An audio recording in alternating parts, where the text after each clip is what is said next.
Belum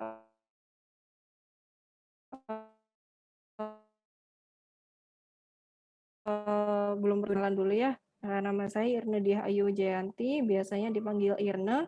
Saya lulusan S1 Kimia ITB 2017. Nah, terus sekarang kesibukan saya itu sebagai research assistant di salah satu perusahaan resin.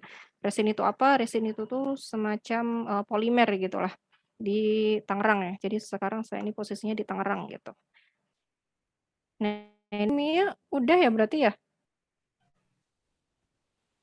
Kelas aku udah. Coba kalau Gimana? misalkan Sorry. di kelas aku udah.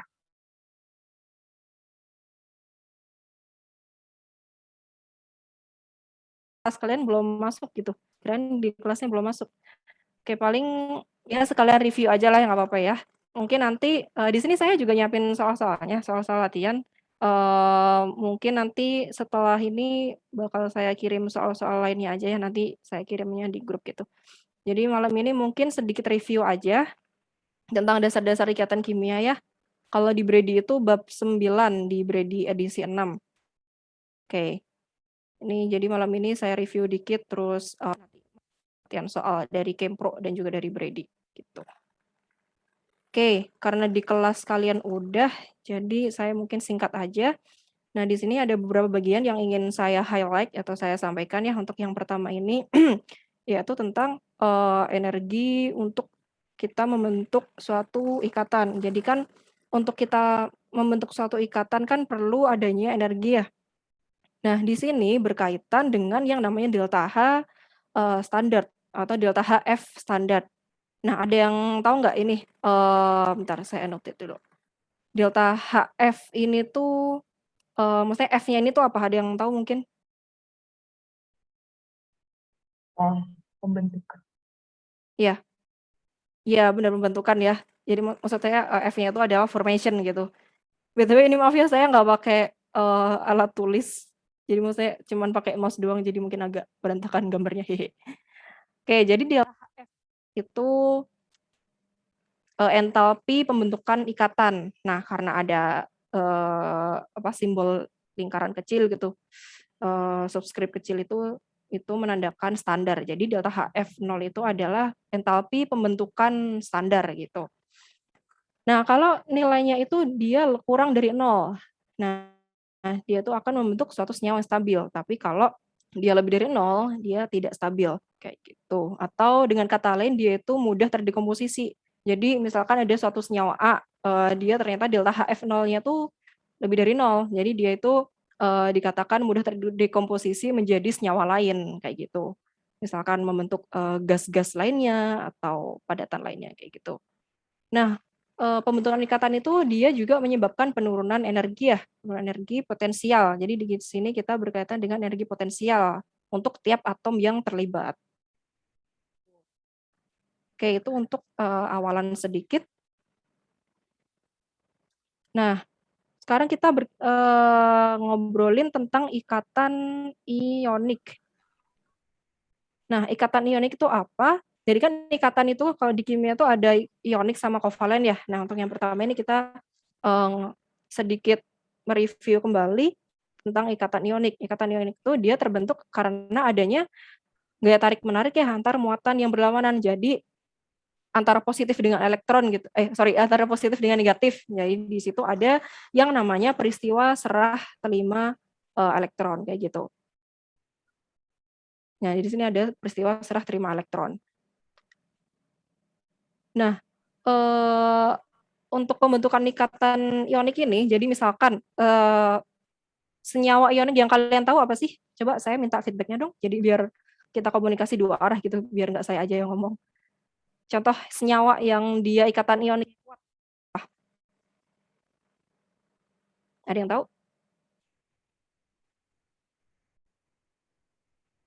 Yang sering kita temui sehari-hari nih, yang mungkin sering masak HCl, ya Kak. di dapur. Ya, HCl bisa. NaCl juga ya. Ya pokoknya garam-garam lah ya. Garam-garam itu dia termasuk ionik. Karena dia bisa larut ya di air dan terionisasi secara sempurna gitu. Nah, jadi ini tuh ada kaitannya dengan energi kisi. Kalau nggak ada energi kisi, misalkan misalkan padatan NaCl ini dia tuh nggak akan terbentuk ya. Jadi harus ada yang namanya energi Kisi, ada kaitan dengan energi Kisi. Nah, energi Kisi itu apa? Energi Kisi itu merupakan perubahan energi untuk membentuk 1 mol padatan dari gas-gas ionnya. Nah, ini saya ambil dari Brady. Misalkan nih saya punya ini ya, ini tanpa kita lihat dulu ya lattice energi. Kita tinjau dulu yang ini sama ini. Antara IE itu adalah energi ionisasi, EA itu energi electron affinity atau afinitas elektron. Nah, ini saya punya dari natrium gas menjadi Na plus gas. Sedangkan yang kedua saya punya Cl gas ditambah elektron menjadi Cl minus gas. Nah, di sini kalau kita jumlahkan hasilnya positif kan ya. Nah, kalau hasilnya positif atau energi netnya atau energi apa namanya? Ya, energi netnya gitu, energi totalnya itu positif, dia tidak akan reaksinya itu endoterm ya. Sedangkan kita tuh kan ingin pembentukan ikatan itu kan sebaiknya dia memiliki energi net atau delta HF yang negatif ya, biar dia stabil kan terbentuknya. Nah, kalau kita hanya mempertimbangkan energi ionisasi dengan afinitas dari sodium dan klorin, sodium itu sama kayak natrium ya. Nah, kalau kita mempertimbangkan dua hal ini aja, nggak akan terbentuk si yang namanya NaCl solid. Kan di sini lihat nih, selain kita tinjau dari energinya, kita tinjau juga nih dari fasanya ya. Dari fasanya ini kan gas tuh. Padahal kita kan pengen NaCl-nya solid. Nah, makanya kita di sini perlu mempertimbangkan yang namanya energi Kisi. Kayak gitu. Nah, kalau kita tambahkan energi Kisi, bisa menghasilkan energi net yang minus atau dia reaksi eksotermik. Nah, jadi kesimpulannya adalah energi Kisi itu dia berperan penting dalam mencapai kestabilan saat pembentukan NaCl. Nah, ini skema dari pembentukan ikatan ionik. Jadi sebenarnya apa ya, ikatan ionik itu dia tuh seperti tidak berikatan ya, bisa kayak gitu. Jadi karena hanya ada peristiwa serah terima elektron. Jadi maksudnya beda dengan ikatan kovalen yang dia ikatannya itu maksudnya kayak gini, aku gambarin deh. Maksudnya misalkan yang ikatan kovalen itu apa ya? Antara ya misalkan X dengan Y gitu kan. Nah, ini kan ada maksudnya kita bisa melihat simbol ikatan di sini. Tapi kan kalau ikatan ionik dia itu hanya digambarkan dengan Na plus Cl min aja. Jadi kita nggak bisa menggambarkan Na strip Cl kayak gitu. Jadi kita nggak bisa menggambarkan kayak gini. Nah, misalkan ini saya punya Na, sedangkan ini Cl. Nah, karena Cl ini dia kan lebih sifatnya antara Na dengan Cl dia lebih elektronegatif siapa? Na atau Cl?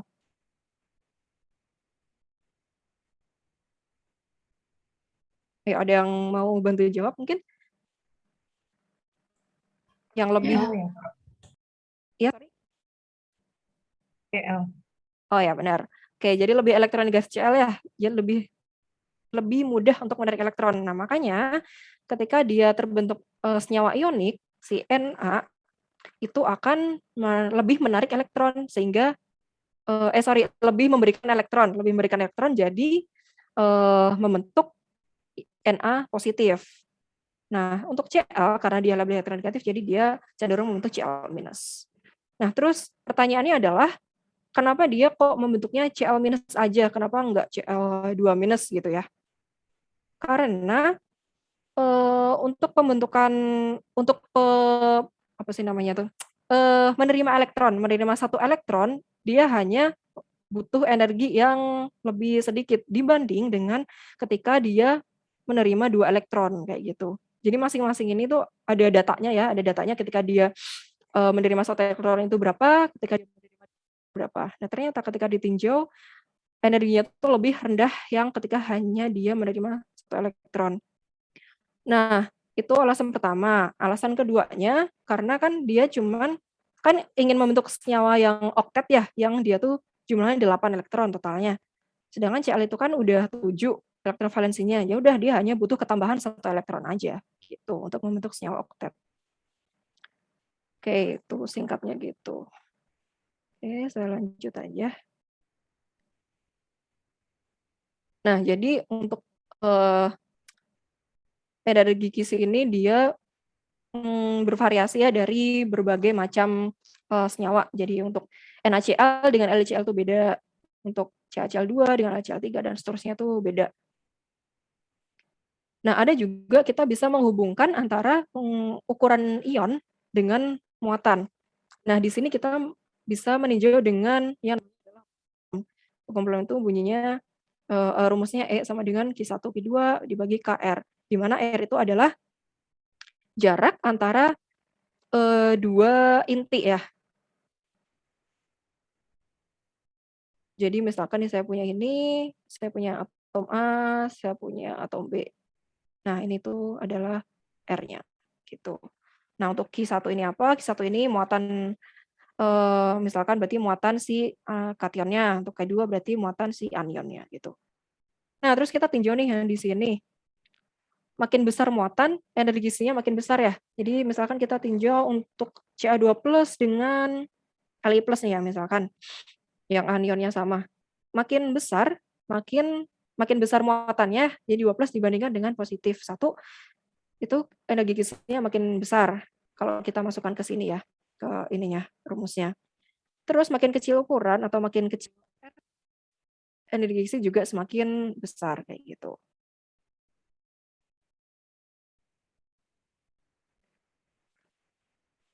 Oke. Nah, kita masuk untuk konfigurasi elektron dari ion yang mungkin kalian udah belajar ya ini ya, dari SMA juga udah belajar, ini saya ulang sedikit aja. Jadi kalau misalkan saya punya konfigurasi elektron dari Na ya. Dari Na itu S2, 2S2, 2P6 dan 3S1. Nah, ketika dia melepaskan satu elektron, elektron yang dilepaskan itu adalah elektron valensi ya, jangan lupa. Atau elektron di kulit terluarnya. Nah, berarti yang terlepas adalah elektron yang di kulit 3S. Kan ini kulit pertama, ini kulit kedua, yang ini kulit ketiga. Jadi kulit ketiga yang elektronnya lepas. Nah, ya udah berarti 1S2, 2S2 tinggal 2P6. Udah lepas. Nah, konfigurasi ini mirip dengan konfigurasi gas mulia ya.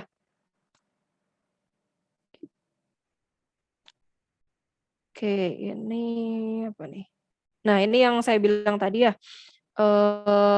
Kenapa kok si Na itu dia cenderung hanya melepaskan satu elektron aja, hanya menjadi Na+ saja, kenapa kok nggak jadi Na2+? Kita bisa lihat dari energi ionisasinya. Nah, ketika Na melepaskan hanya satu elektron, dia energi ionisasinya segini. Ketika dia melepaskan 2 elektron, jadi dari Na+ lepas lagi jadi Na2+. Ternyata jauh sekali ya si selisih dari energi dibanding yang energi ionisasi pertamanya. Jadi bisa dikatakan kurang stabil gitu ya, kurang stabil. Jadi nilainya ini tuh terlalu besar untuk dia melepaskan satu elektron lagi. Jadi dia stabilnya hanya di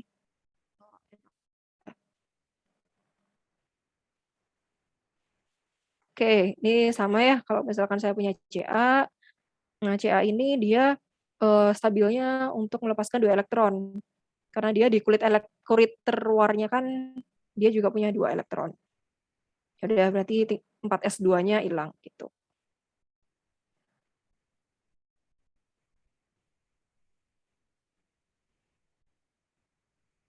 Nah, oke. Oke. Nah, ini yang ulang dikit lah ya. Jadi kalau kita menuliskan simbol Lewis itu kita tuliskan apa namanya, elektron valensinya. Jadi litium itu dia kan golongan 1A, berarti kita simbolkan elektron valensinya itu adalah 1 titik gitu. Untuk golongan 2A berarti 2 titik dan seterusnya. Untuk 8A dia ada 8 titik. Nah, ini ilustrasi sederhananya dari pembentukan senyawa ionik ya. Ini misalkan ada Na dengan Cl, di mana Na itu adalah golongan 1A, jadi dia hanya ada satu elektron aja yang dituliskan di simbol Lewisnya, sedangkan Cl dia punya 7 elektron valensi. Nah, jadi kesannya itu si elektron dari dari natrium ini dia akan berpindah atau lebih tepatnya ketarik oleh Cl karena Cl ini kan lebih elektronegatif. Jadi Na-nya dia menjadi Na+, sedangkan Cl-nya karena menerima elektron dari Na jadi Cl-. Nah, untuk CaCl2 juga kasusnya sama.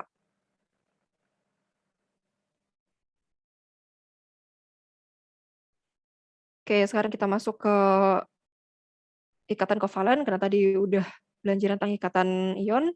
Nah, kita masuk ke ikatan kovalen. Nah, teman-teman lihat ini ilustrasi singkatnya. Jadi misalkan nih saya punya 2 atom hidrogen ya, yang awalnya itu dia masih posisinya saling berjauhan gitu. Nah,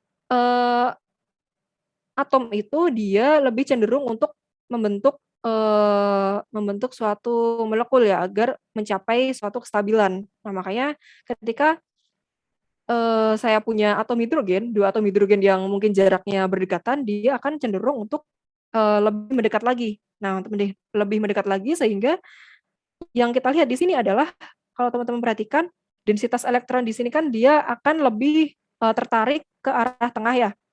Jadi lebih tertarik ke daerah antar intinya. Nah, ketika dia mendekat lagi ternyata densitas elektronnya akan semakin terpusat di antara kedua inti. Nah, ini yang dinamakan dengan istilahnya asal-usul pembentukan ikatan kovalen. Nah, jadi di sini terbentuk ikatan. Jadi ikatan itu maksudnya adalah suatu tempat di mana probabilitas atau kemungkinan kita dalam menemukan elektron itu lebih tinggi atau lebih banyak, kayak gitu. Nah, ikatan kovalen itu maksudnya apa? Ikatan kovalen itu ikatan yang terbentuk karena pemakaian elektron bersama ya. Nah, kalau teman-teman tahu mungkin ya ada juga yang namanya istilah ikatan kovalen koordinasi. Nah, ada yang tahu nggak bedanya ikatan kovalen koordinasi sama ikatan kovalen yang biasa?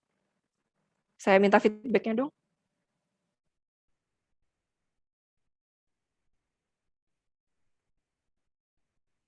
Kayak ada yang pernah dengar nggak istilah ikatan kovalen koordinasi itu apa? Yang dipakai bersama-sama ya, Kak? Iya, ya itu definisi dari ikatan kovalen ya. Tapi di sini ada beda di kata koordinasinya. Ada yang tahu? Kurang lengkap ya benar ikatan yang di apa sih namanya? Elektron dipakai bersama benar. Cuman untuk ikatan kovalen koordinasi kurang tepat ada tambahan lain. Ada yang tahu mungkin? Ada yang pernah dengar mungkin di SMA atau di kelas sudah dijelaskan gitu? Belum pernah dengar ya? Nah, jadi ikatan kovalen koordinasi itu eh, sama-sama dari pemakaian elektron bersama, tapi dia elektronnya itu yang dipakai berikatan hanya berasal dari salah satu atom aja gitu. Jadi misalkan, ini tuh biasanya banyaknya tuh ikatan dengan logam. Jadi misalkan nih saya punya M itu metal ya.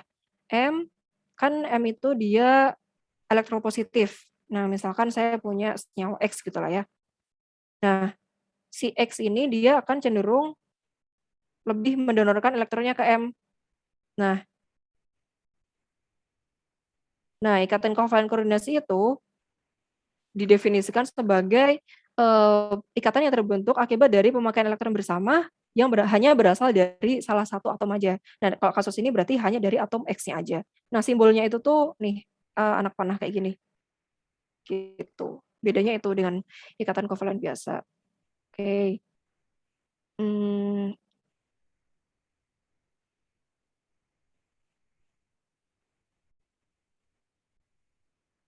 bentar ya. Oke. Nah, di sini ada istilah yang namanya energi ikatan. Energi ikatan itu energi yang dibutuhkan untuk kita dapat memutuskan suatu ikatan atau di buku lain atau di juga biasanya didefinisikan sebagai energi yang dilepaskan saat ikatan terbentuk. Kan kalau pembentukan ikatan itu kan dia menuju keadaan yang lebih stabil ya. Nah, karena membentuk keadaan yang lebih stabil berarti ada penurunan energi. Karena ada penurunan energi berarti ada energi yang dilepaskan gitu.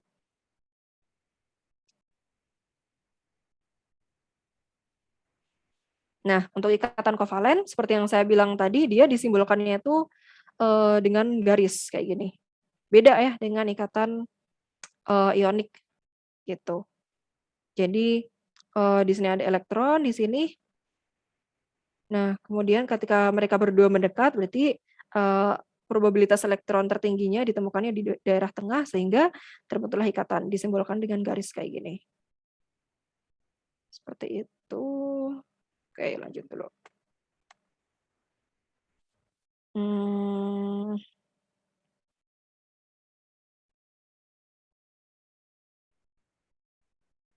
Ya, oke.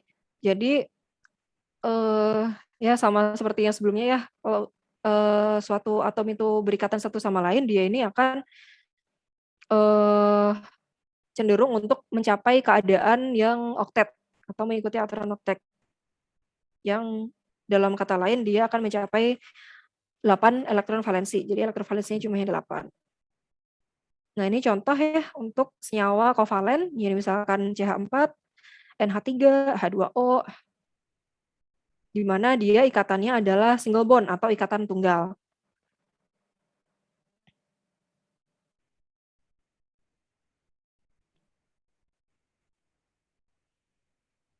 Oke, ada juga yang double bond, misalkan CO2 yang triple bond. Ini contohnya adalah R2 kayak gitu. Oke, singkat aja sih. Nah, ini masuk ke bagian selanjutnya yaitu tentang kepolaran ikatan atau polaritas ikatan dan elektronegativitas. Jadi, bentar. Nih.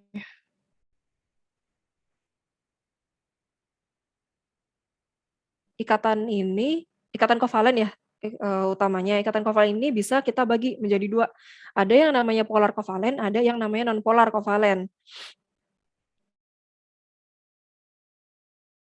Sebenarnya panjangnya aja, kalian cukup menyebutnya ikatan polar gitu aja udah cukup.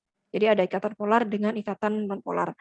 Nah, ikatan polar itu dia terbentuk kalau ada perbedaan elektronegativitas. Jadi karena ada perbedaan elektronegativitas, maka dia nanti si atom itu akan cenderung untuk membentuk muatan parsial. Jadi ada satunya yang muatan parsial positif, ada yang satunya negatif. Jadi dengan kata lain adalah distribusi elektronnya itu tidak seimbang. Jadi misalkan nih HCl ya, Cl-nya kan itu kan lebih elektronegatif ya dibandingkan H. Makanya karena Cl lebih elektronegatif, berarti distribusi elektron itu dia akan cenderung lebih ke apa namanya, ke Cl, ke arah Cl dibanding dengan H. Jadi elektron akan lebih banyak ditemukan di Cl. Nah, untuk yang non-polar, dia distribusi elektronnya seimbang, jadi kebalikan dengan polar. Nah, kita sebutnya itu adalah molekul non-polar. Nah, contohnya yang punya eh, yang atom-atomnya sama, jadi H2, N2, Cl2, dan lain-lainnya. Nah, ada yang namanya besaran untuk kita menyatakan polaritas atau kepolaran. Itu namanya momen dipol, di simbolnya itu mu. Nah, mu itu bisa kita hitung dengan muatan dikali jarak antar intinya. Jadi secara dengan kata lain, tingkat kekuatan ikatan itu tuh bergantung pada jumlah muatan Q atau Q ya, Q dikali dengan dan juga apa namanya bergantung pada Q dan R-nya. Jadi bergantung pada jumlah muatan dan jarak ikatannya, alias bergantung pada momen dipol gitu. Oke, kita masuk sedikit ke yang tentang ini tentang elektronegativitas. Dia tuh definisinya adalah kemampuan atom untuk dia bisa menarik elektron dalam suatu ikatan. Nah, contohnya lagi HCl. HCl itu lebih elektronegatif sehingga dia bermuatan parsial negatif. Jadi bukan bermuatan negatif ya, tapi lebih ke bermuatan parsial negatif. Oke. Nah, sebenarnya dalam suatu molekul, jadi misalkan HCl gitu ya, misalkan HCl yang paling gampang. Dalam HCl itu sebenarnya dia tidak 100% hanya berikatan, maksudnya dalam satu molekul misalkan AB gitulah ya, dalam suatu molekul AB dia tuh tidak 100% misalkan 100% berikatan kovalen atau 100% ikatan ionik, jadi tidak ya. Jadi tiap molekul itu dia punya porsinya masing-masing. Dia punya porsinya masing-masing antara dia berapa persen ionik, berapa persen kovalen. Jadi tergantung tuh yang lebih dominan yang mana. Nah, itu dilihatnya dari kalau misalkan kita menghitung delta elektronegativitas atau perbedaan elektronegativitasnya, kalau dia lebih dari 1,7, maka karakter ioniknya itu dia lebih dominan dibandingkan yang kovalennya. Jadi misalkan NaCl gitu ya. Kalau dia dari 0,5 dia karakter kovalen nonpolarnya tuh lebih dominan. Nah, kalau di antara kedua itu dia karakter kovalen polarnya itu dominan gitu. Nah, kalau kita lihat di sistem periodik unsur, itu trennya adalah dari atas ke bawah itu akan meningkat dalam satu golongan ya. Dan dari kiri ke kanan itu akan meningkat dalam satu periode.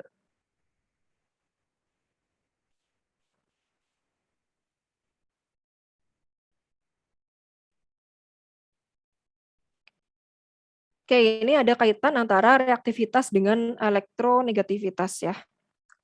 Jadi kalau kita berbicara tentang logam, istilah reaktif dan tidak reaktif itu dia bergantung pada seberapa mudah si logam tersebut teroksidasi. Gitu.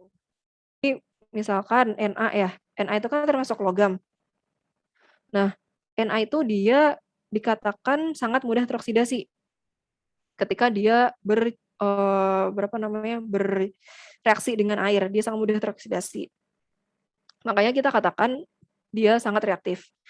Contohnya lain yaitu logam platinum atau logam PT. Dia dikatakannya itu tidak atau kurang reaktif. Dia kurang reaktif karena dia sangat cenderung sulit untuk teroksidasi. Dan juga makin elektronegatif suatu atom, semakin mudah menarik elektron ya, dengan kata lain dia akan semakin sulit untuk teroksidasi. Makanya dia akan semakin tidak reaktif. Kan kalau makin semakin elektronegatif, justru dia akan malah lebih cenderung untuk menarik elektron ya, untuk menerima elektron. Nah, karena menerima elektron, berarti dia susah tuh untuk teroksidasi. Karena oksidasi itu kan dia melepaskan elektron ya. Gitu. Nah, untuk golongan 1, dia tuh elektronegativitasnya rendah. Dengan kata lain, dia sangat reaktif, terutama terhadap kelembapan dan oksigen. Nah, makanya di kehidupan sehari-hari atau di sekitar kita gitu, di bumi ini tuh kita jarang menemukan yang namanya logam bebas. Jadi misalkan ya pokoknya logam bebas gitulah ya. Jadi misalkan logam X gitu di atmosfer kita tuh jarang sebenarnya. Jadi cenderung untuk berikatan dengan logam lainnya gitu. Nah, ini misalkan nih logam mulia PT dan AU tuh dia bersifat reaktif. Nah, bersifat reaktif di sini kita katakan sebagai bisa kata lainnya tuh inert. Susah untuk bereaksi gitu. Sebenarnya bisa bereaksi cuman harus dalam keadaan cenderung ekstrim gitu. Jadi entah itu tekanannya harus tinggi, suhunya harus tinggi gitu.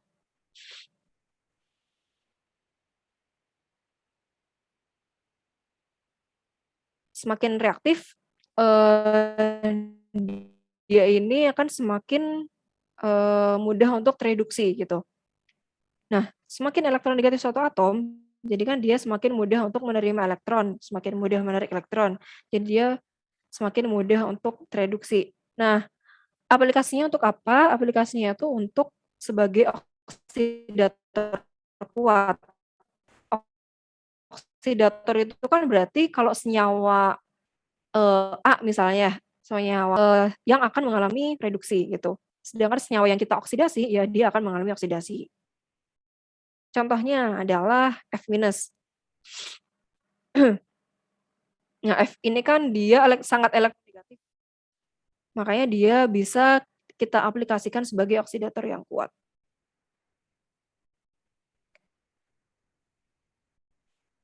Oke, saya lanjut aja.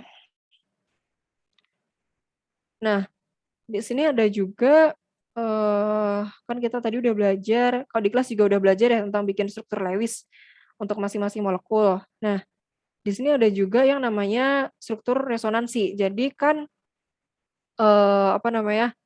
Resonansi itu dia terbentuk, ada struktur resonansi itu karena ada lebih dari satu struktur molekul. Karena apa? Karena distribusi elektronnya itu dia lebih menyebar gitulah, gampangannya gitu. Jadi misalkan nih saya punya ion asetat, HCOO-. Tapi kita juga bisa tuliskan jadi kayak gini. Nah, jadi elektron yang di O di sini akan pindah ke sini. Nah, sedangkan yang di ikatan rangkap kan C kan hanya bisa maksimalnya 4 ikatan. Jadi harus dikurangin 1. Nah, jadinya kayak gini. Jadi si muatan negatif yang awalnya tadi di sini pindahnya jadi ke atasnya. Nah, ini tuh ekivalen ya. Ekivalen. Contoh yang lain misalkan ion nitrat NO3-. Jadi misalkan ini ke sini, kemudian karena N maksimalnya hanya bisa 4, jadi dia harus ke sini. Dan seterusnya kayak gitu. Nah, struktur yang stabil, misalkan kita bandingkan antara ini dengan ini, yang paling stabil itu adalah di mana molekul itu yang lebih banyak memiliki struktur resonansi. Kayak gitu. Bentar, gimana hapusnya nih? Oke. Nah, ini resonansi untuk benzena ya. Untuk benzena, gabungan atau yang biasa kita namakan struktur hybrid itu kita bisa tuliskannya kayak gini. Jadi kenapa kok disimbolkannya tuh lingkaran? Karena sebenarnya kalau dalam benzena itu dia elektronnya kan pindah-pindah tuh. Gini lah, terus pindah di sini, pindah di sini. Jadi kesannya itu adalah elektronnya itu tuh terus berputar. Nah, terus berputar sehingga representasinya dituliskan atau digambarkan lingkaran kayak gitu, lingkaran di tengah. Oke, itu untuk resonansi. Oke, kita langsung masuk ke latihan soalnya aja. Kak, izin Oh ya, sebelumnya mau nanya, ada nggak Kak iya ya. rumus tertentu untuk menentukan berapa banyak sih struktur resonansi yang dapat dihasilkan oleh suatu senyawa? Kayak rumusnya gitu loh, Kak. Kalau resonansi, bentar, seingat saya nggak ada ya, agak lupa. Nanti kalau misalkan teman-teman mungkin ada yang tahu, seingat saya sih nggak ada ya. Jadi kita tuh emang harus menggambarkan sendiri tuh, harus menggambar sendiri. Jadi harus tahu dulu si struktur molekul yang paling apa ya, yang apa namanya, yang paling mungkin itu yang mana, terus kita gambar struktur resonansinya tuh emang harus manual gitu. Seingat saya sih nggak ada ya, atau saya yang salah ya? Seingat saya nggak ada ya, Oh, gitu. oke Kak, makasih. Iya. Oke, ada lagi yang mau ditanyakan mungkin sebelum saya masuk ke soal-soal.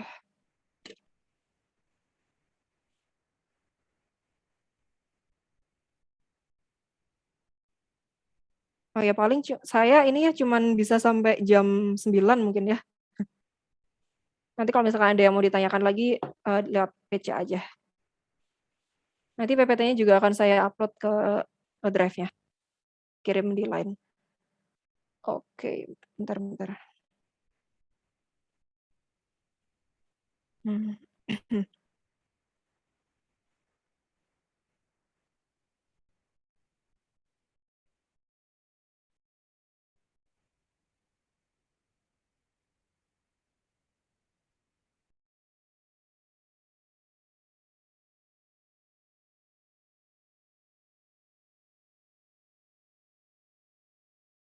Oke, saya lanjut soal UTS ya, tahun 2016.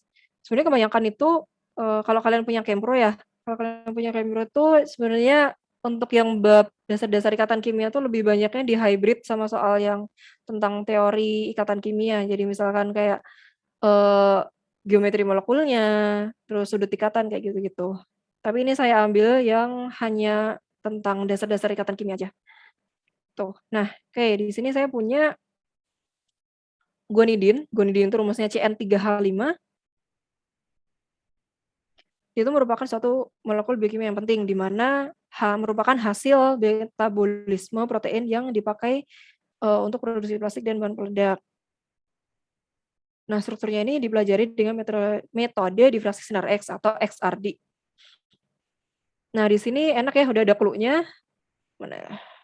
Nah, di sini udah ada clue-nya, eee, pusatnya itu nih karbon, atom karbon sebagai atom pusat dan dikelilingi oleh 3 atom N. Jadi tidak ada atom hidrogen yang, berikatan dengan atom C. Jadi C ini, gambarannya ginilah ya, gini terus N-nya ada 3. Nah, karena H-nya tidak berikatan dengan C berarti ya udah satu-satunya dia hanya berikatan dengan nitrogen, gitu. Oke, kita gambarkan struktur Lewis-nya dulu. Jadi, sebagai atom pusat, kemudian dia mengikat, 3 atom N. Nah, C kan dia harus punya 4 ikatan ya atau 4 tangan lah istilahnya. Berarti ya udah tinggal kita tambahkan aja nih, 1. Entar, space-nya kurang gede. Di bawah aja lah ya. Oke, ini untuk yang A, jadi ini C sebagai atom pusat. Tinggal kita tambahkan N, tapi C itu harus punya 4 tangan. Jadi tinggal tambahkan satu ikatan lagi. Jadi ada yang salah satu ikatan C dengan N itu ada yang double bond atau ikatan rangkap 2. Nah, terus ya udah kita tinggal, eee, assign si atom hidrogennya di atom nitrogen. Nah, N itu kan tangannya 3 ya, 3 berarti udah berarti tinggal kita tambahkan H-nya 2, yang ini H-nya 2, yang ini karena dia tinggal tambahkan 1. Nah, jangan lupa juga untuk kita menuliskan, eee, si pasangan elektron bebasnya, si PeB-nya. Ya, ada 1. Oke, gitu. Nah, terus kita cocokkan lagi nih rumus molekulnya, CN3H5. Kita hitung dulu C-nya 1, kemudian N-nya 1, 2, 3, H-nya 1, 2, 3, 4, 5. Udah pas ya? Oke, jadi ini struktur molekulnya, gitu.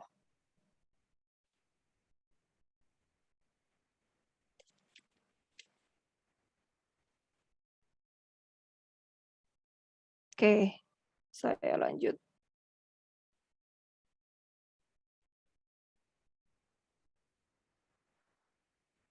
Oke, saya lanjut di sini aja ya. Bentar. Nah, oke.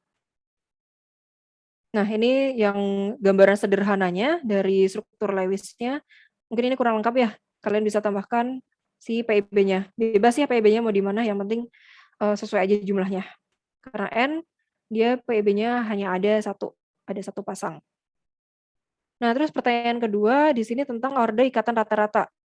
Nah, rumusnya apa? Rumusnya itu dia adalah jumlah ikatan dibagi dengan jumlah atom yang terikat oleh atom pusat. Nah, kan ini atom pusatnya C. Nah, dengan atom pusat C, dia mengikat sebanyak 1, 2, 3, 4 ya, ada 4 ikatan. Jadi jumlah ikatan yang 4 dibagi dengan jumlah atom yang terikat oleh atom pusatnya. Nah, yang terikat oleh atom pusat kan ada N ya, ada 1, 2, 3. Nah, ya udah berarti, orde ikat rata-ratanya adalah 4 dibagi 3 atau 1/3 gitu ya.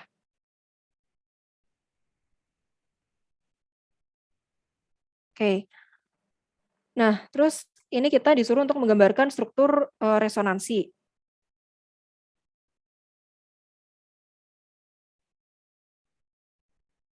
Bentar, saya gambar di sini aja biar, sambil gambar ya kalian juga. Oke, jadi pertama-tama kita tadi gambarkan gini ya, aduh sorry. Ini C, ini N, ini ada yang double bond, ada H1, ini ada PEB-nya, aduh jelek banget, sorry. PEB lagi, ini ada H,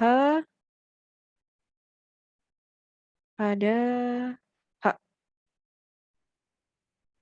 Oke.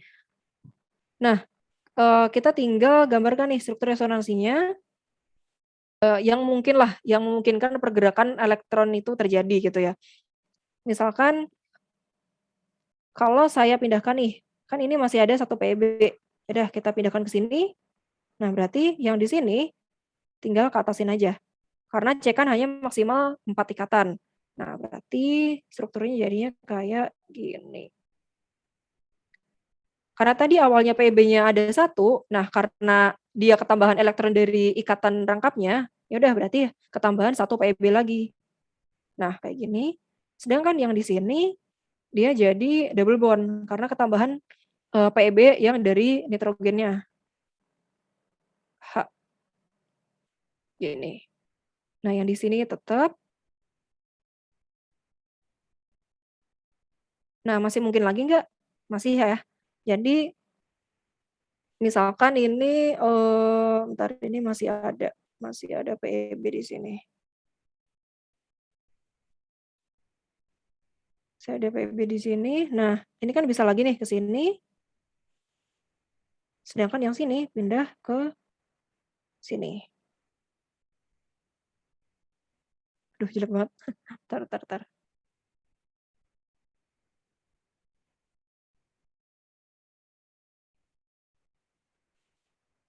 C, di sini N, di sini H, di sini ada 1, H lagi, di sini jadi double bond ya, jadi double bond ini H. Nah, sekarang untuk menentukan struktur mana yang paling stabil, kita bisa menghitung dengan muatan formal untuk masing-masing atomnya. Oke, sekarang kita hitung untuk muatan formal dari yang struktur ini dulu. Yang 1, ini yang 2, ini yang 3. Oke, masih ada. Menghitung muatan formal itu gimana? Jadi misalkan nih ya, yang atom mana ya? Ini deh, yang N di sini, yang kursor di sini. Ada yang masih ingat nggak? Ada yang mau bantu mungkin ngitung muatan formal?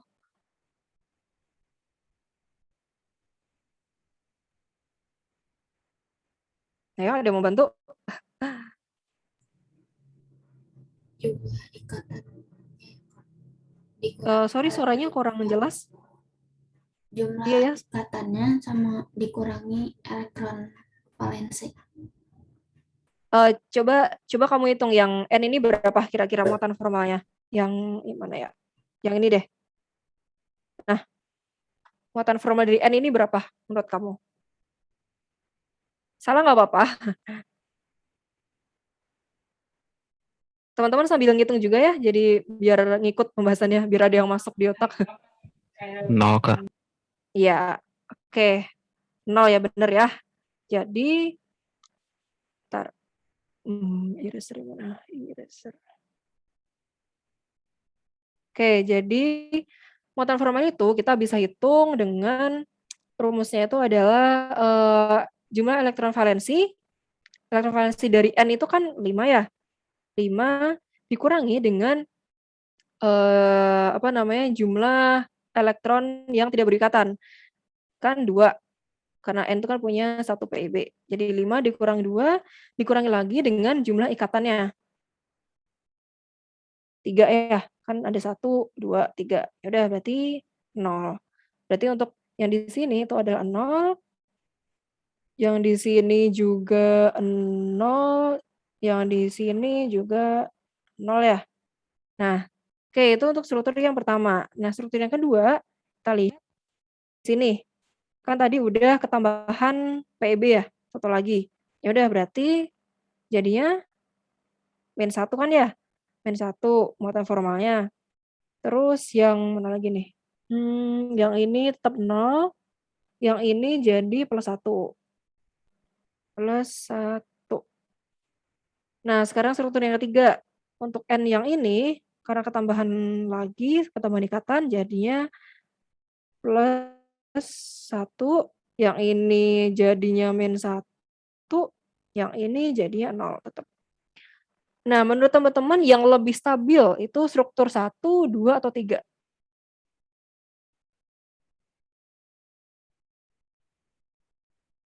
Ayo, udah diajarin di kelas kan ya? Atau belum malah? Satu, Kak. Iya, betul. Yang struktur pertama, yang struktur 1. Karena apa? Karena kalau kita ingin menentukan kestabilan resonansi itu kita lihat dari apa ya namanya tuh? Banyaknya pemisahan muatan. Atau yang pemisahan muatan itu yang paling sedikit, yang paling kecil gitu. Kan kalau yang struktur 1 itu kan dia pemisahan muatannya nggak ada ya malah ya.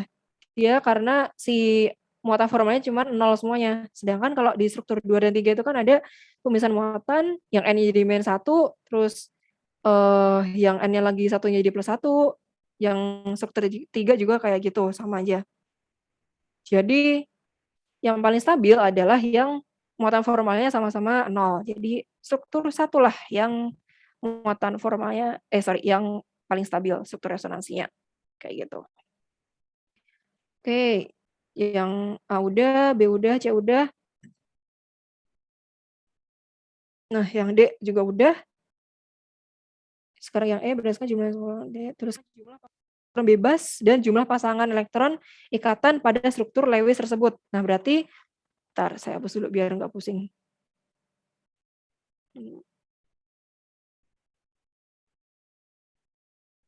Iya, jadi nah berarti yang ditanyakan adalah jumlah PEI dan jumlah PEB-nya ya. Ya udah tinggal dihitung aja. PEI kan berarti jumlah elektron, pasangan elektron yang berikatan, pasangan ya, bukan jumlah elektronnya. Jadi ada 1, 2, 3, 4, 5, 6, benar. 1, 2, 3, 4, 5, 6, 7, 8, 9, ada 9. Sedangkan untuk PEB-nya dari N ya, dari N ada 1, 2, 3. Ini belum ketulis. Oke, kayak gitu. Ada yang mau ditanyakan dulu sebelum aku lanjut?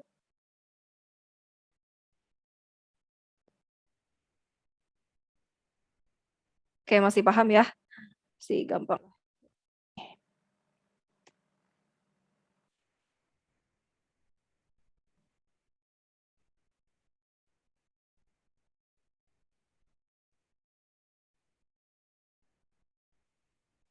Nah, ini jawaban yang tadi. Oke, ini udah. Nah, oke, sekarang kita lanjut ke soal yang tahun 2017. Jadi di sini ada ion sianat yang rumus molekulnya adalah NCO- dan fulminat CNO-. Di mana anion ini sama-sama mengandung atom karbon, nitrogen, dan oksigen. Tapi memiliki sifat yang berbeda. Di mana ion sianat itu dikatakan lebih stabil daripada ion fulminat ya. Karena fulminatnya ini dia lebih bersifat eksplosif dan terdekomposisi secara cepat menghasilkan gas CO2 dan N2. Nah, berikut ini merupakan salah satu struktur Lewis untuk sianatnya, NCO-nya. Nah, di sini kita disuruh dua struktur Lewis lain jadi resonansinya untuk NCO-nya dan dilengkapi dengan muatan formal. Oke, kita gambarkan dulu. Aduh, kok hijau sih? Nah, jadi untuk struktur lainnya sama seperti tadi ya. Jadi misalkan karena dia punya 2 PEB lagi, jadi ini bisa ke sini. Kita ke sini karena C maksimal 4 ikatannya, jadi dia pindahnya ke O. Jadinya adalah NCO triple bond. Kebalik, sorry.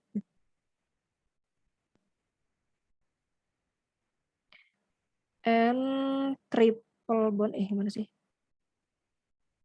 Triple bond C O sama elektron bebasnya tambahan satu lagi, jadi NCO-.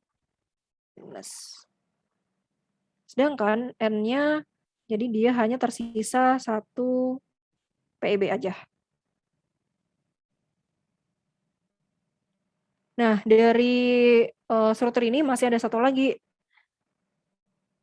Kebalikannya aja sih. Jadi karena ini O juga punya PB, jadi dia bisa ke sini, elektronnya pindah, yang double bond juga jadi pindah ke N. Jadinya yang satu lagi kita bisa tuliskan N single bond, C triple bond, O ya. Ini tinggal sisa satu, ini satu. Ini jadi ketambah lagi, jadi dia punya 3 PEB.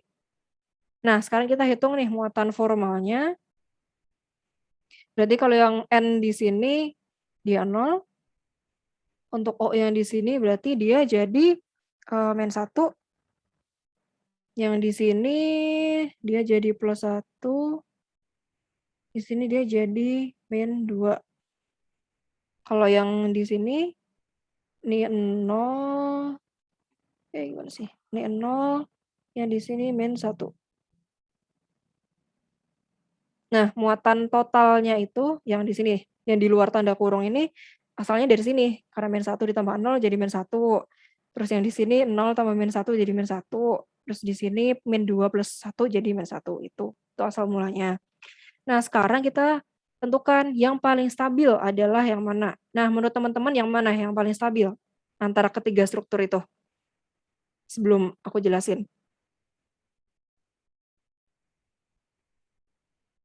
Antara ini deh, saya kasih nomor ya, 1, 2, atau yang 3 yang paling stabil menurut teman-teman. Kata kuncinya adalah selain di pemisahan muatan, juga lebih ke apa ya namanya, sifat dari atomnya, jadi elektronegativitasnya, gitu. Itu kata kuncinya. Oke, ada yang bantu jawab mungkin?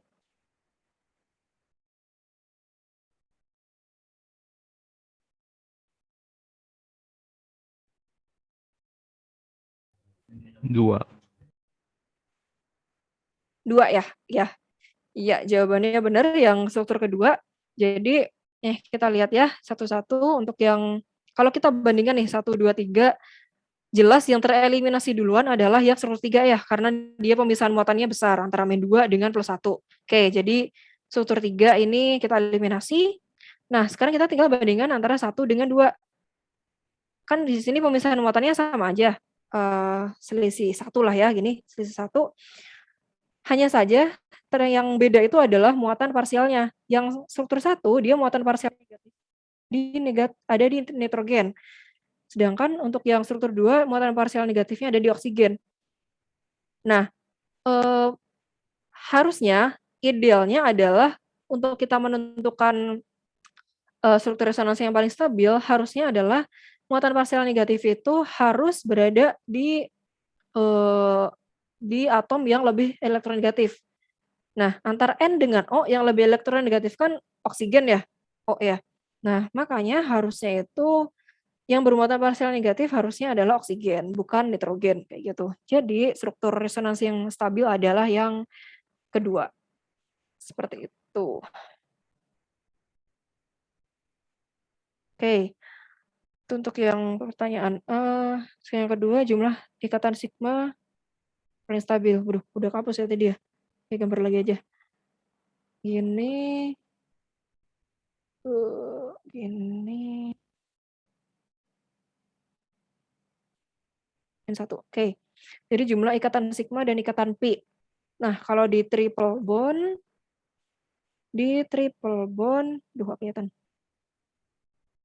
Di triple bond ini hanya ada satu ikatan sigma. Nah, sisanya adalah 2 ikatan pi. Nah, di single bond ya udah berarti dia hanya ada satu ikatan sigma. Nah, berarti totalnya ada 3 ikatan sigma dan 2 ikatan sigma dan 2 ikatan pi. 2. Oke. Oke, selanjutnya ini untuk ion fulminat. Untuk ion fulminat sama ya. Jadi struktur resonansinya berarti kayak gini. Ini ke sini, terus kebalikannya berarti gimana sih?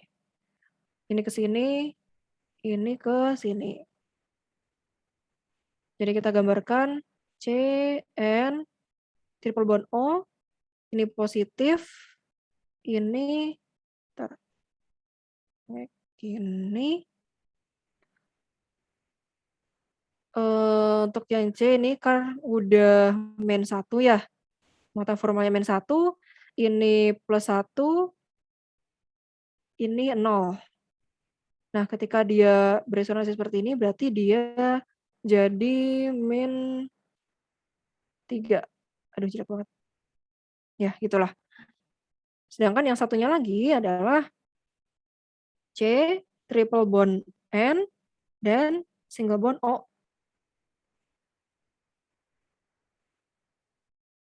Ini masih ada 1. Ini min 2 muatan formalnya. Aduh, berantakan banget. Ini min 2 ya. Ini min 2 muatan formalnya. Oke, ini min 2, N-nya plus 1, O-nya 0. Terus kalau ini berarti minus 3, ini plus 1, ini juga plus 1. Jadinya min 1, benar ya. Terus ini O-nya min 1, N-nya plus 1, C-nya min 1. Oke, udah benar ya. Oke, sekarang kita tentukan yang paling stabil. Ya, yang paling stabil ya. Jadi di sini kita langsung bisa mengeliminasi yang ini sama ini ya, karena pemisahan muatannya cukup besar, min 2 plus 1 dan ini min 3, lebih gede lagi kan. Ya udah berarti yang paling stabil ada yang oke, kayak gitu. Nah, sekarang ini ada pertanyaan mengapa ion fulminat dia lebih tidak stabil daripada ion sianat. Kalau ion sianat tadi adalah strukturnya, udah kehapus lagi. Gini ya, kita bandingkan C-nya di tengah ya.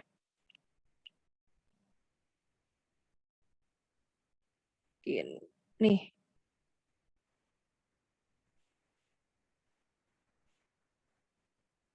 Oke, kayak gini. Nah, kenapa ion fulminat itu dia lebih tidak stabil daripada ion sianat? Ada yang mau jawab dulu mungkin sebelum aku jelasin?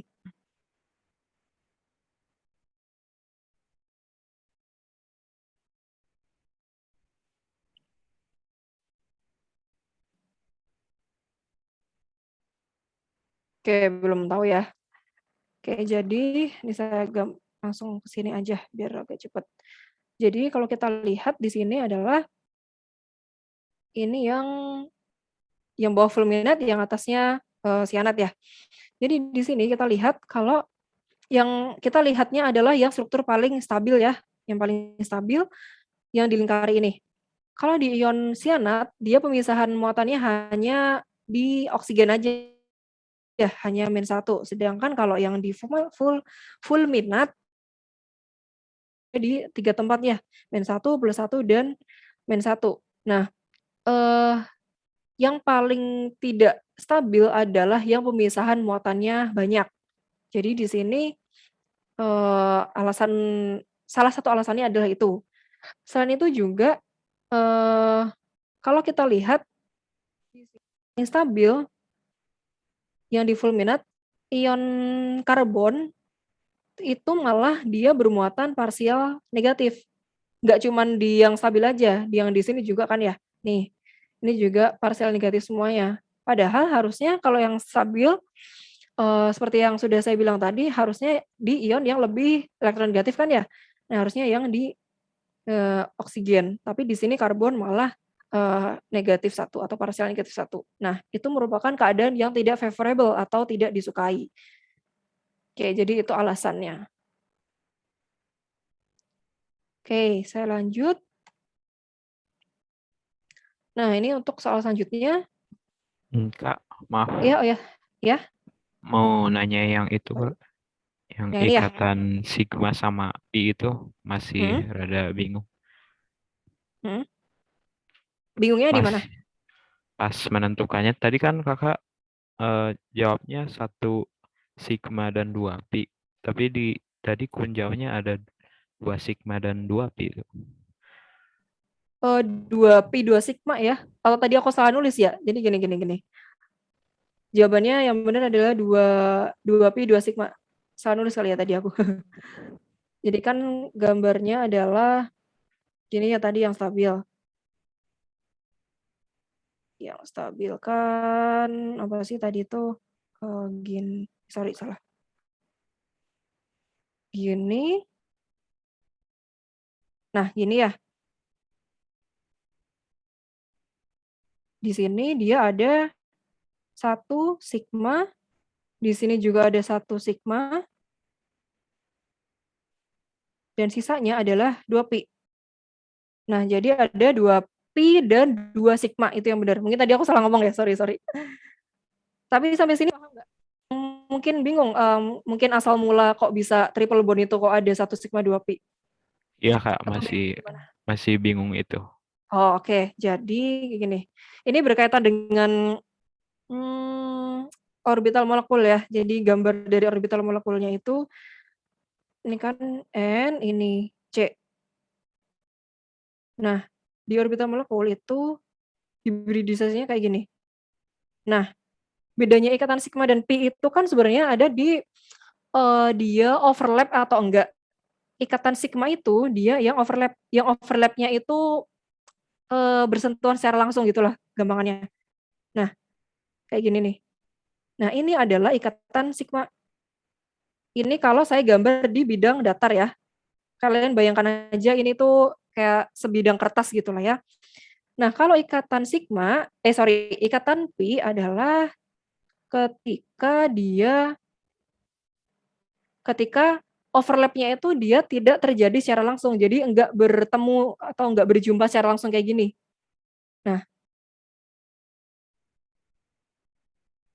Nah kan kalau masing-masing atom itu kan dia punya orbital p. Nah ini orbital p-nya, si C juga punya orbital p. Nah, seret. Nah ini itu disebut dengan ikatan sigma. Jadi overlapnya itu dia vertikal gitu. Jadi enggak secara langsung berjumpa gitu. Jadi makanya itulah alasannya kenapa kok ikatan P itu lebih mudah diputuskan daripada ikatan sigma. Ya karena overlapnya itu tidak terjadi secara langsung. Nah ini kan masih satu ikatan P. Jadi meskipun kesannya itu kayak ada 1, 2, jadi enggak gitu ya. Jadi ini tuh tetap dihitungnya 1 ikatan P. Ada lagi, jadi misalkan X, Y, Z. Nah, ini kan masih di sumbu X sama sumbu Y. Ada lagi nih yang di sumbu Z-nya. Misalkan saya gambarkan warna ungu. Nah di kayak gini. Ada tambahan orbital lagi. Nah, dia juga bisa overlap seperti ini. Jadi berjauhan gitulah. Nah, ini juga disebut dengan ikatan pi. Kayak gitu. Paham nggak? Atau malah makin bingung? Oh, paham kak. Kebayang Oh, jadi. Oke. Makasih kak. Oke, sama-sama. Oke, ada yang mau ditanyakan lagi mungkin? Oke, masih belum ada ya. Ini udah. Oke, kita lanjutnya yang ini. Oke, jadi di sini ada senyawa asam fluorosulfat atau HSO3F, bahkan asam kuat. Nah, karena asam kuat, definisi asam kuat kan dia terionisasi secara sempurna ya. Jadi dia akan membentuk H+ dan SO3F- gitu. Nah, di sini kita disuruh untuk menggambarkan struktur Lewis-nya. Struktur Lewis dari SO3F- dan muatan formalnya masing-masing. Jadi, bentar saya gambarkan aja. Nah, jadi kita tentukan dulu si ion pusatnya. Ion pusatnya di sini kan berarti yang paling mungkin adalah S. S kemudian dia mengikat 3O, 1, 2, 3, dan mengikat 1F. Nah, S itu kan dia maksimal ada Ada 6 ikatan ya, ada 6 ikatan, 1, 2, 3.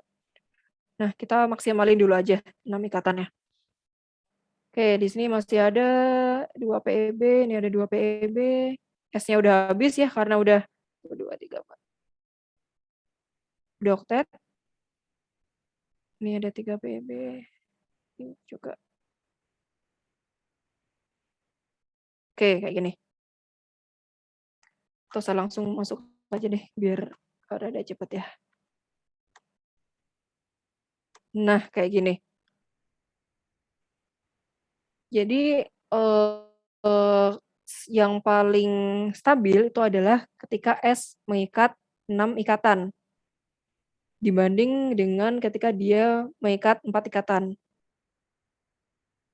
Caranya sama. Jadi kalau misalkan gambarkan ini dulu juga nggak apa-apa sih. Tapi karena biasanya S itu dia paling stabil itu adalah 6 ikatan gitu. Tapi kalau kalian gambarkan ini dulu juga nggak apa-apa karena nanti juga kita menentukan struktur atau menggambarkan struktur lainnya.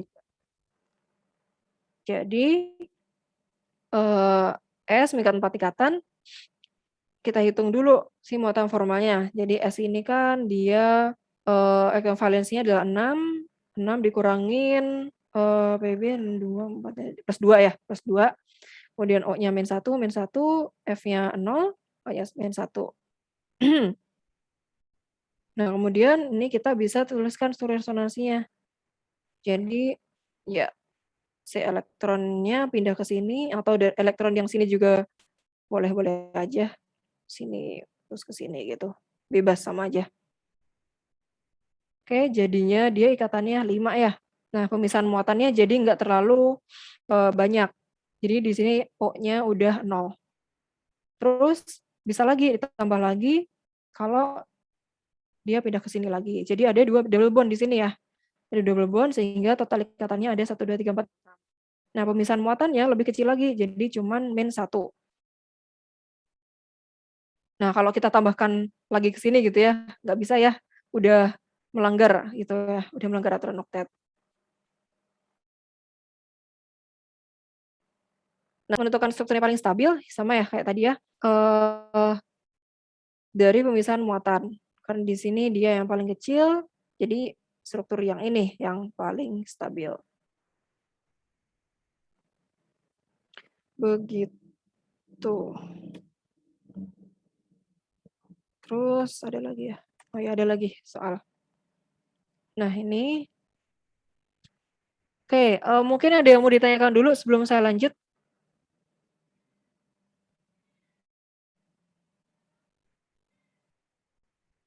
Oke, masih jelas ya, insyaallah.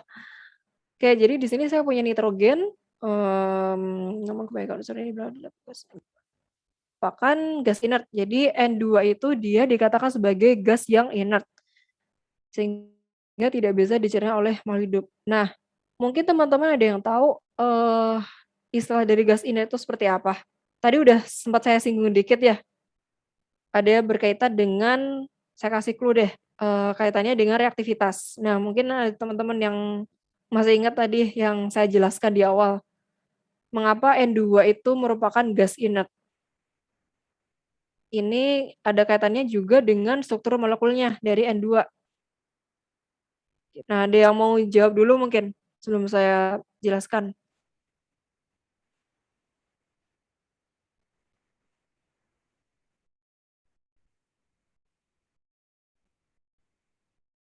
Oke, belum tahu ya. Jadi di sini kita langsung aja tinjau struktur molekul dari N2. Nah, N2 itu kan N itu kan emang maksimalnya idealnya dia membentuk 3 ikatan triple bond ya.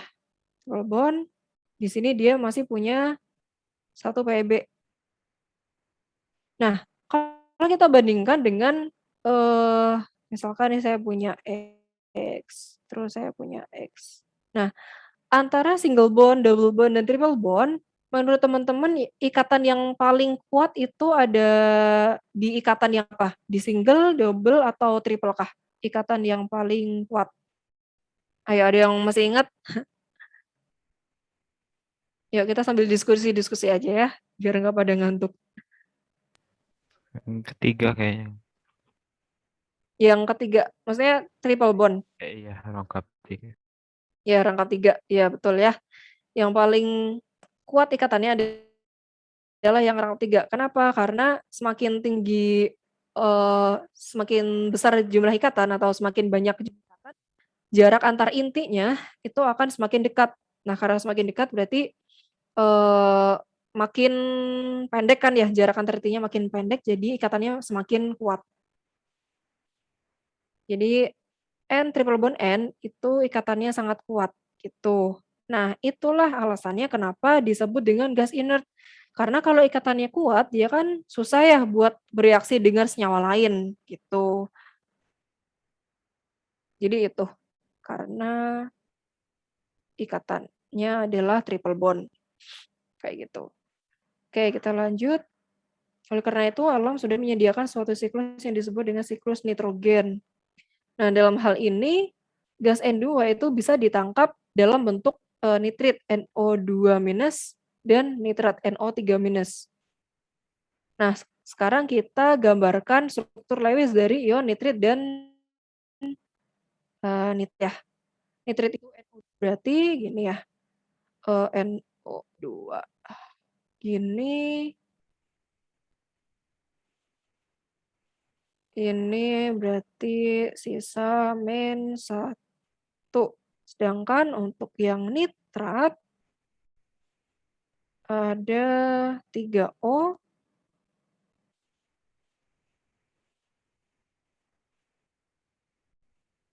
Di sini dia +1, di sini dia -1, di sini dia ada -1. Nah, muatan totalnya sama-sama -1. Nah, sekarang kita disuruh untuk menggambarkan struktur resonansinya bila ada.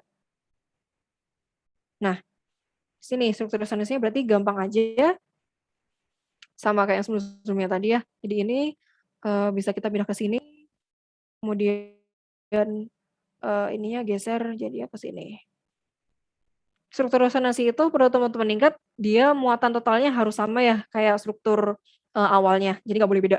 Jadi kalau misalkan ketika kalian hitung total muatan formal keseluruhannya, terus ternyata kok beda kayak struktur awalnya, berarti ada yang salah dengan struktur resonansinya.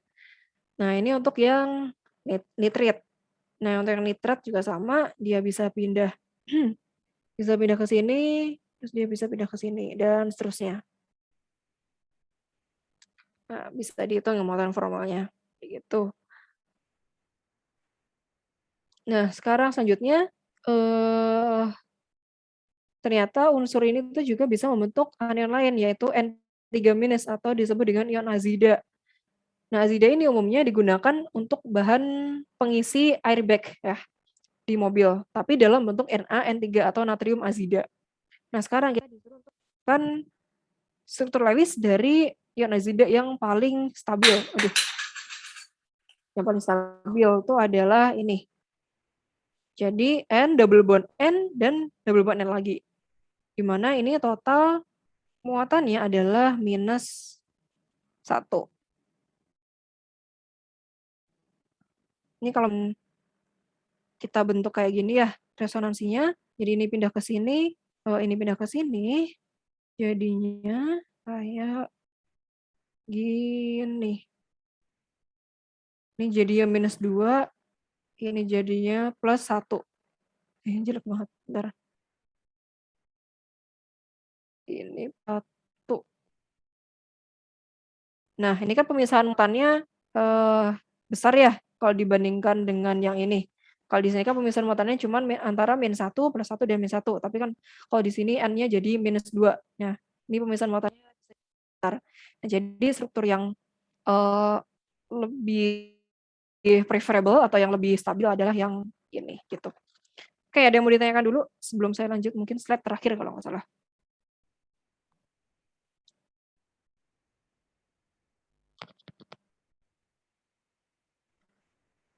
Oke, cukup jelas ya insya Allah. Kalau misalnya ada yang kurang jelas langsung tanyakan aja nanti. Oke, mungkin ini soal terakhir ya. Ini saya malas nge-translate. Jadi pokoknya intinya adalah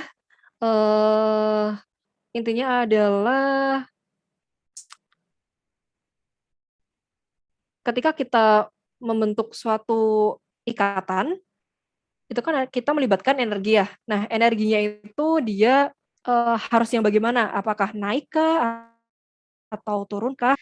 Oke, ada yang mau bantu jawab mungkin? Ke review teori aja sih. Jadi lebih untuk mematangkan konsepnya kalian aja. Jadi intinya adalah kenapa, bukan kenapa, ketika terjadi pembentukan ikatan, energi potensialnya itu dia harus bagaimana? Atau energi potensial netnya, energi potensial totalnya itu harus gimana? Apakah naik kah atau turun kah? Ada yang mau bantu jawab?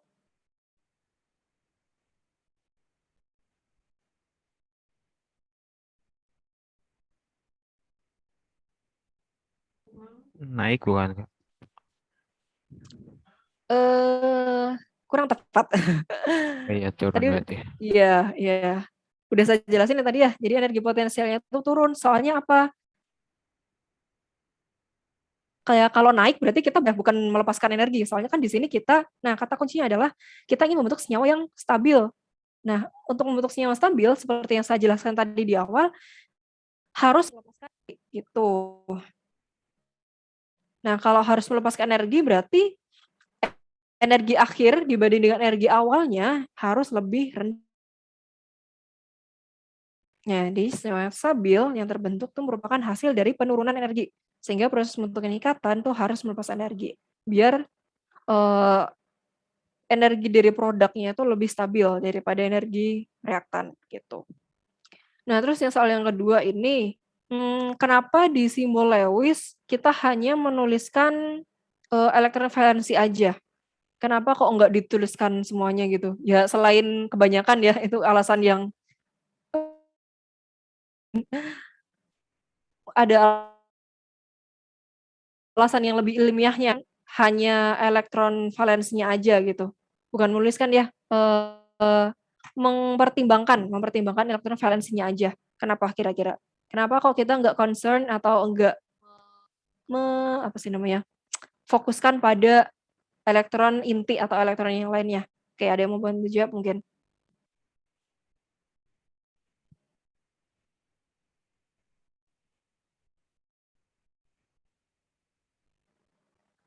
Oke, belum tahu ya?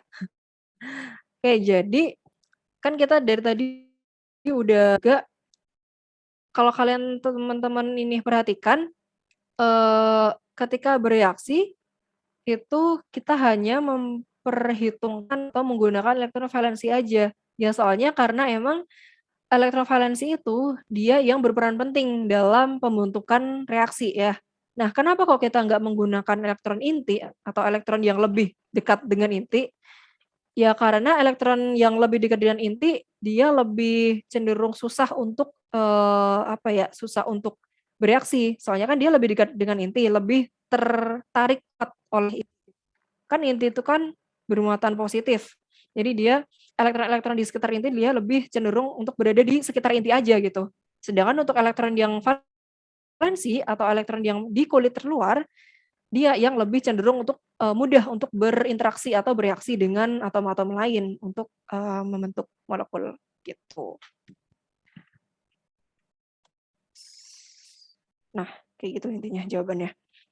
Nah, terus ini ada soal gampang sih.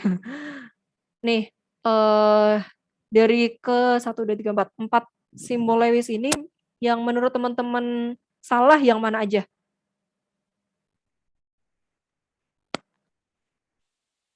Ayo, ada yang mau jawab? Yang di Yang apa? Sorry, yang B. yang di Yang B ini ya. domba. Sama yang apa lagi? Yang domba, tak domba. Oh, yang ini. Ya, itu bukan jawabannya. Suara kamu agak kecil soalnya di saya. Ya, yang B sama D ya, benar. Jadi yang salah simbolnya adalah yang B dengan D. Kenapa? Kita lihat lagi, buka lagi deh SPU-nya, sistem periodik unsurnya. Kalau misalkan nggak hafal. Jadi kan yang dituliskan hanya elektron valensi ya. Nah, kita harus tahu nih, oksigen ini dia di golongan berapa? Golongan 6 ya.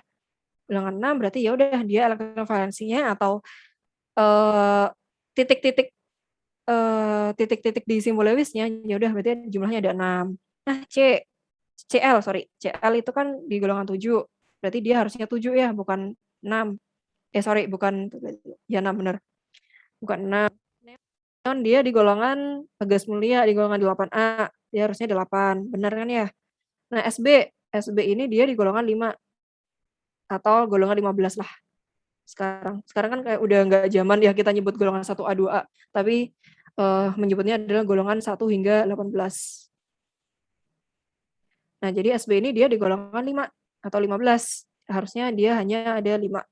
Tapi dia di sini ada 1, 2, 3, 4, 5, 6. 7. Salah ya. Gitu. Oke, soal terakhir mungkin di setiap fase choose the better oxidizing agent. Nah, the better oxidizing agent atau dengan kata lain adalah dia ya. Oksidator berarti seperti yang sudah saja tadi di awal, berarti dia harus mengalami yang namanya reduksi kan ya? Reduksi. Reduksi itu kan berarti dia menerima elektron. Terima elektron. Lain adalah yang elektron negativitasnya lebih tinggi. Nah, yang cenderung lebih tinggi elektronegativitasnya. Oke, kita mulai dulu dari soal yang A. Ada yang mau bantu jawab mungkin? Antara O2 dengan F2. Kalau nggak hafal ini, buka deh SPU-nya. O-nya posisi itu di mana, F itu posisinya di mana. Ingat ya, semakin dari kiri ke kanan itu elektronegativitasnya semakin tinggi. Nah, dari atas ke bawah dia semakin kecil. F2. Sorry, ya? Iya, F2 Kak. Iya, betul. Yang F2 ya. Karena dia F itu di golongan 7, O itu di golongan 6 ya. Oke, benar. Nah, untuk yang soal kedua, yang AS sama P. P. Iya, betul. Yang P. Nah, untuk yang C. BR. Iya, betul, BR. Yang D.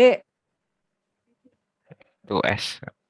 Iya, betul. Yang E. SE sama CL. CL. Iya, betul. Yang F. S.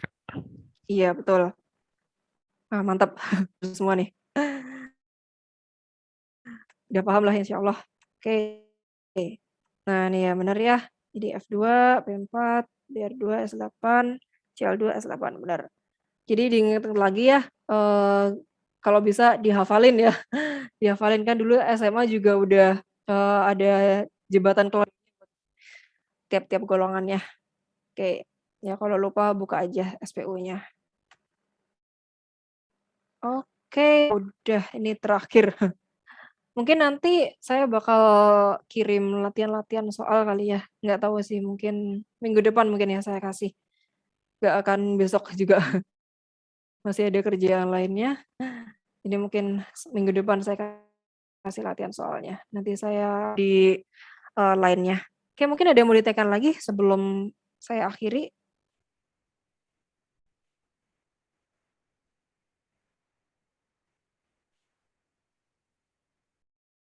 Ada yang masih bingung mungkin?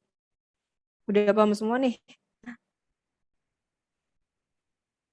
BTW ujian 2-nya kapan ya? Udah ada jadwal kan ya?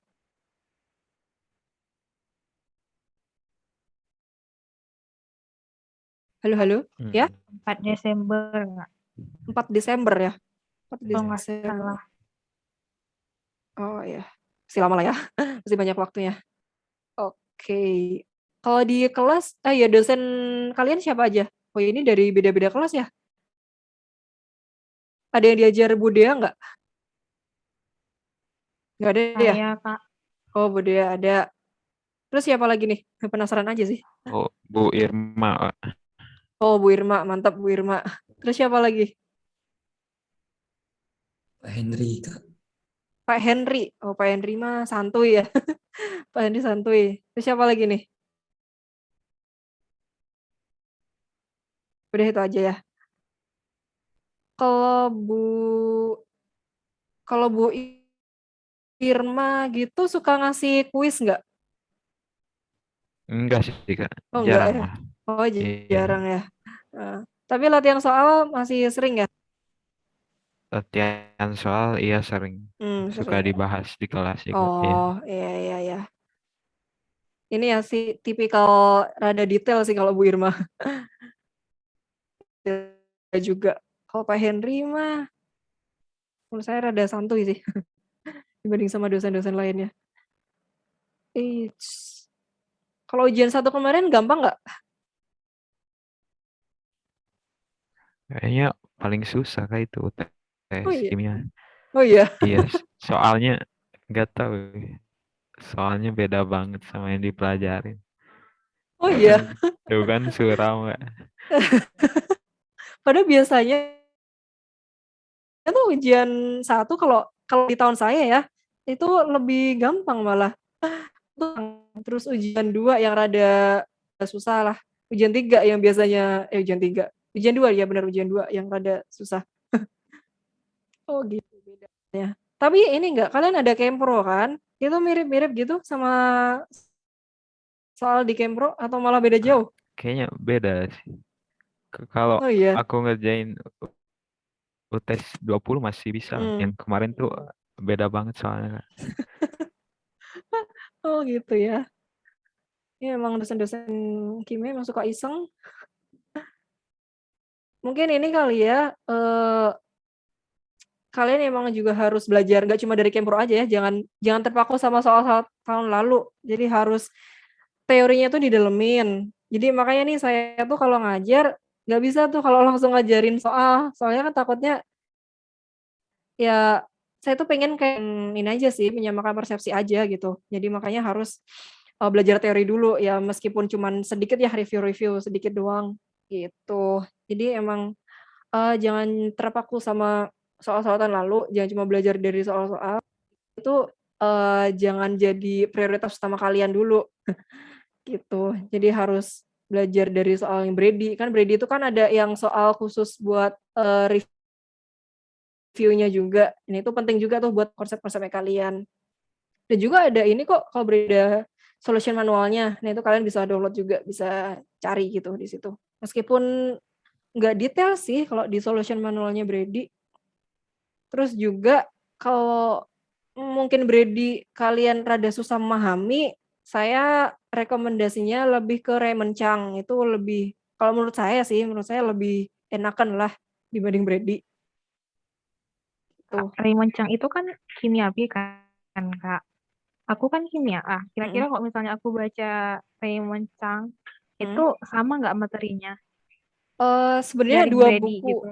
ya, sebenarnya 2 buku itu saling melengkapi sih. Ada yang kadang nggak ada di, Brady, terus di Chang nggak ada di Brady, ya emang saling melengkapi sih. Jadi kalau aku dulu sih, itu emang belajarnya dari sebagian besar tuh dari, Raymond Chang. Tapi kalau latihan-latihan soal itu emang kebanyakan dari Brady sih. Soalnya kan, dosen-dosen kimia emang pakainya yang Brady.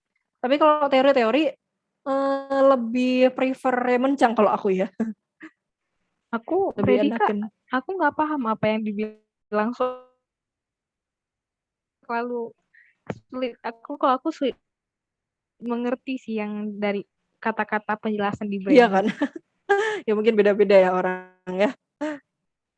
Gitu. Jadi ya bagusnya sih, saling melengkapi aja gitu. Jadi nggak cuma terpaku sama satu buku, kan juga bagus tuh ya buat melengkapi, ilmu-ilmu gitu. Gitu aja. Oke mungkin ada yang mau ditanyakan lagi? Udah hampir 9:30 ya.